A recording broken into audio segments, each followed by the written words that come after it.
Namaste, Sat Sri Akal and Assalamu Alaikum, and a warm welcome to all our IBPC members, families and friends tuning in from Dubai and beyond. I'm your host Ramesh Mahalingam, and this is Inspire, our fireside chat series where we bring you life journeys, lessons and leadership insights from extraordinary people who have made a mark in our community and the world. Today, we're truly honored to be joined by a distinguished leader whose name has become synonymous with vision, enterprise, and service, Mr. Surender Singh Kandhari. Many of you know him as the chairman of the Aldamovi Group, a pioneering entrepreneur, and the driving force behind the first official Sikh Gurudwara in the UAE. But behind those achievements is a remarkable journey that began in the lanes of Vijayawada, traveled through Hyderabad, Chennai and Mumbai, and found its home here in Dubai.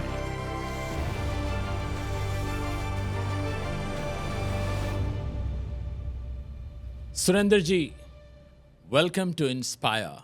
It's such a pleasure to have you here. Let's start at the very beginning.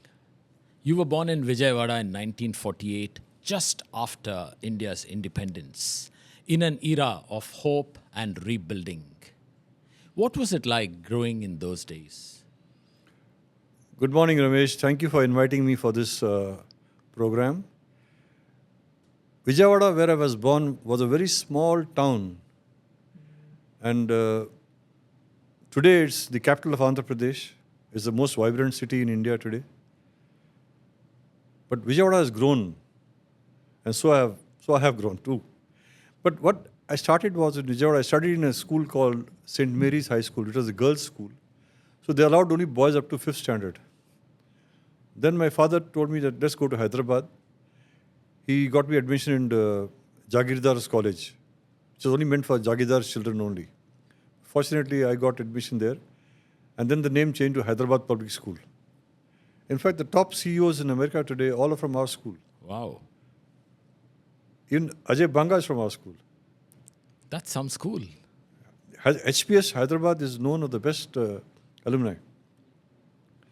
And I studied in Hyderabad and I went to Vijayawada, again back to Vijayawada. I did my pre-university at Andhra Loyola College.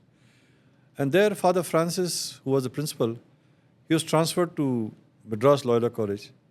And he came and told me, Surender, why don't you come to Madras? So we went to Madras, we joined Loyola.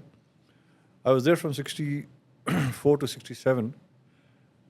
In 1967, Father Francis told me, why don't you stand for the elections of the President of Students' Union? I said, Father, I'm a North Indian, Sardarji. In Madras, who will vote for me? And those days, DMK was becoming very popular. And the anti-Hindi movement was becoming very strong. Then Father Francis said, no problem. You stand. Here in this college, we don't see caste, we don't see creed, we see only quality. So I stood for the elections. I won the election against a MCOM student. I was the youngest student union president in Loyola Madras. Wow. At the age of 19. And then that year when I was president, I did a lot of changes. I got a lot of changes in the college. First time we invited girls to have a debating competition in the college, where girls are not allowed in Loyola Madras. Today, Loyola College has 1,000 girls studying there. I have a similar experience with another Jesuit college, St. Xavier's College, Calcutta. Okay. Women were not allowed and later they were. And quite a few similar stories. Great. So your education actually took you from Vijayawada to Hyderabad to Chennai and also to Bombay. I did my articles with A.F. Ferguson and Company. Because my father said, if you want to be a good businessman, you have to know your finance properly. So I started for chartered accountancy, and that was a learning experience. I still remember when I went for the interview to Mr. Minu Modi was the partner. He said, after you qualify, will you join the firm? I said, no. He said, why should we take you then? If you're going to take our training and not join us, we're wasting our time with you. I said, sir, I'm being very honest. I've come here to learn. I'm going to join my father's business. And after I qualify, I go back and join my father's business. He said, I like your honesty. Thank you. I take you. And I joined Amazing. Ferguson. But that was a learning experience. I would say what Ferguson taught me was to be honest, sincere, and upfront. And this is what has taught me today to be a good human being. Unless you're sincere to yourself, you cannot grow. And I believe one thing, if you don't grow, you begin to die. Yeah. So you have to be sincere, have to grow, and be honest. This way, if you're honest to yourself, you're honest to others. A lot of lessons I learned during my college days, in my articles with Ferguson. And I think when I joined my father in the business, he said, "You're not the boss. I want you to learn. First, go count the tires in the store, count the batteries in the store, look at the sizes." He taught me from the ground level. That grounding was solid grounding. So if I became the boss later on, I knew what I was talking about. Yeah. If I don't know the subject, I can't teach anybody. So I had to first learn the subject. And same thing I told my sons, and same thing I told my grandchildren also. I said, you're not automatically joining the company. You have to qualify. You have to be suitable enough to join the company as a manager. Then we take you on. So, what were some of the first lessons you learned standing behind a counter, facing customers for the I'll tell first you, time? people spend a lot of money on advertisement, publicity. But the best publicity, best advertisement is a satisfied customer. If a customer is satisfied, he'll tell 10 other people. The lip service is more important than paper service. And I believe that if one satisfied customer goes out to your office, he tells 10 people. That multiplies. Yeah. So I believe personally, satisfying a customer, looking after his needs, that is the best solution today. Do you recall your first big win? That was in Dubai. I see. When I came to Dubai, there were only 450,000 people, the population of Dubai, in 1976. And I found the place very basic. In fact, I remember the story of a salesman going to sell shoes to Africa. The first salesman went there and said, "Sorry, there's nobody wearing shoes, so I can't sell any shoes," and he came back.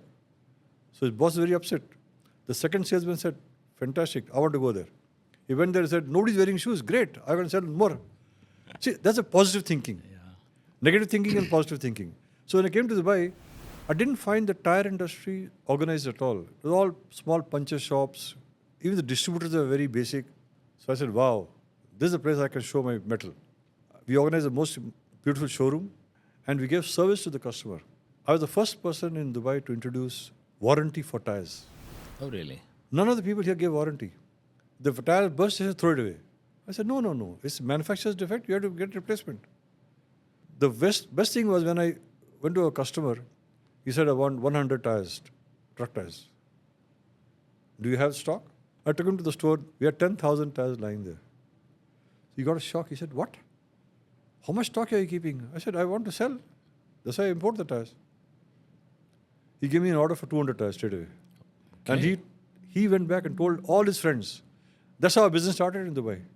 When everybody trusted me, had faith in me, my business immediately grew. Yeah. And perhaps your first big setback, if any? You see, you learn from your failures. I always think a failure is a lesson you learn in life. So these customers from Afghanistan would come and buy tires. And this one good customer, every time paid us cash. And he was one of my best customers. So I trusted him. One day he came and said, I don't have money. Can you give me 1 month credit? I said, okay. That 1 month became 2 months, 3 months, 6 months. He went on buying. And finally he disappeared. Oh. I went to see him in Quetta. Those days to get visa for Pakistan was very difficult. Yeah. I met him. I went to Quetta. I met him. He said, I promise you I'll pay you your money. He never paid. I lost a lot of money. That was my stepping stone to learning not to trust. Trusting is very good, but blind trust is bad. Going back to the time when you actually came to Dubai in 1975, what did you see back then that made you think I should stay here and build my dreams? One thing I must say, if one doesn't have a dream, he has no purpose in life. True. One should have a dream, and that dream, you try to fulfill it. That's your purpose in life. So when I left Hyderabad and came to Dubai, I told my father. So my father told me, he said, if you go to Dubai, don't do anything wrong which will hurt the family image, and just do it right. When I came here, I found things were very basic. Like, our landlord was very great. Mr. Ali Amanullah Kamali, he passed away, God bless his soul. But he used to come to our house every Friday and bring a lot of fish with him. He said, listen, I went fishing for my family. You're part of the family, so I bring fish for you. How touching, huh? And today his son, Dr. Kamali. Tayyib Kamali. Tayyib Kamali. His father was my landlord. Amazing, amazing. It was a small world, isn't it? Indeed. So Tayyib Kamali told Sheikh Nayan that my father sent him fish every Friday. What a small world, Very isn't it? small world, yeah. So, but that was, if you have trust and faith and we have good name, people look after you. No wonder Dr. Tayyib Kamali is chip of the old block. Absolutely. Very much so. Your first 100 days in business here, was there a moment when you thought, this might not work? Basically, I'm a very positive thinking person. I always feel where there's a will, there's a way. And I had a dream. To be honest with you, I had a dream. My dream was to be an international businessman. From Hyderabad moving to Dubai, I thought it's a stepping stone. And my dream was to go to America, to be honest with you. Okay. I thought I must use Dubai as a base, go to America. That was my dream. But Dubai is the best place in the world today. The safest place where security, safety, honesty, everything is good. So I had no difficulty in the first 100 days of my living in Dubai. Because I have very positive thinking. I always thought, jo hoega, acha hoega. I always believe, whatever God does for the good. God is not going to be against you. God has given you birth, God will take care of you. That's why my first book I wrote, I titled it Temple of My Dreams. Yes. And that Temple of My Dreams was basically my autobiography. We'll get to the book in a little bit. Okay. You're stealing my thunder. Just kidding. So from a small trading firm in Dera, you went on to create this global enterprise. You had it in your dreams all along, but at what point did you make that switch and say, now it's time for me to go global with my idea? I'll tell you, the opportunity came when Exide USA, they came to Dubai and they wanted to build up a assembly plant for batteries here. And they were told that they can't build a plant here without a 51% local partner. Right. And Exide being a multinational company, they said, no, we can't have 51% local. We have to be 51% ourselves. So the vice president, who was an Indian, he came to me and said, how do I solve this problem? My boss has told me that I have to build a factory in Dubai. I said, go to free zone Jabal Ali, 100% you can own it. You don't need to have a partner. Yeah. He said, no. I can't have a factory on my own. I need someone to support me locally. So I said, if you don't mind, then you be 51%, I'll be 49%. We'll build a factory in Jabal Ali. Yeah. He said, wow, I never thought of that. I said, think about it. Then their distributor at that time was Mr. Kharbash, Acha. who's the minister of... Yes. So he went to Kharbash and told him that this Mr. Kandhari wants to build a factory in Jabal Ali. With his blessings, I see. with the sides, John Veja, we got into it. Once we joined building a factory, then we started building the industrial battery factory. Now the industrial batteries, we have a factory in Ras Al Khaimah, one in Techno Park, one in Jabal Ali. 3 factories in UAE. Oh, okay. One in Spain, one in Germany, one in UK, 2 in America. And recently we acquired a factory in Vijayawada, my birthplace. I see. When this offer came to me, my son said, who will go to Vijayawada, Papa? I said, I'll go. I have nostalgic memories of Vijayawada. Indeed. Let's buy the factory. So we bought the factory, and last month we were there. We saw the factory, everything's perfect. And I'm proud to say I'm back to India. Wish you all the best with this new acquisition, sir. Thank you. At what point did you decide to create your own brands like Infinity, You see, what happened was, Eternity? we were distributors for Hankook, Pirelli, Goodyear. And every time I felt that, we had to listen to their dictation. And I like to be my own boss. I mean, being honest. I thought, why should I listen to their dictation? Why not we create our own brand? So we went to China, because China was the only country which would give our own brand. So I went to a company called Linglong. And Linglong, the general manager at that time, who was the CEO and the owner today, Mr. Wong Feng, he sat in a meeting with me and he said, I have not allowed anybody to make a private brand in my factory, but since you are insisting, I'll allow you, but we will charge you $1.90 per kilo. And those days, he was talking only Chinese, and there was a translator and a lady was there. I see. So she said he's quoting $1.90 per kilo, and he was ready to give you a private brand. I said, okay, I'll give the name. Our brand is Infinity, and we'll pay him $1.95. So she said, he's quoting $1.90. Why are you offering $1.95? I said, because I want him to guarantee the tires are good quality. I don't want to be called a murderer when my people ride on my tire and they die because of a bad tire. So Wong Feng, he was so impressed. He said, I'll charge you $180 with full warranty and guarantee. I said, how come you reduce the price? He says, no, I was only testing how much you will ready to pay. But since you're asking for quality guarantee and you're a sincere man, I'll charge you $180 with warranty and guarantee. And today, he's one of our biggest partners. And inshallah, next month or end of this month, we're going to sign a factory in Russell Khaimah. Oh, really? Oh. You gave him something very noble to live up to. Even today, he remembers. He says, if without quality, I would not survive. I told him one thing, quality, quality, quality. That's the main thing. If your tire is good, people will buy from you. However cheap it may be, it doesn't matter. The quality has to be there. And he tells us wherever he goes in the world, he says, Mr. Kandhari taught me quality, quality, quality. In fact, he opened a factory in Serbia, opened a factory in Thailand, and both the factories I cut the ribbon. Oh, he really? makes me cut the ribbon. He says, you are the one who taught me. He's seen your leadership long before others have. I'm happy, I believe in sincerity, honesty, and I think one has to be committed.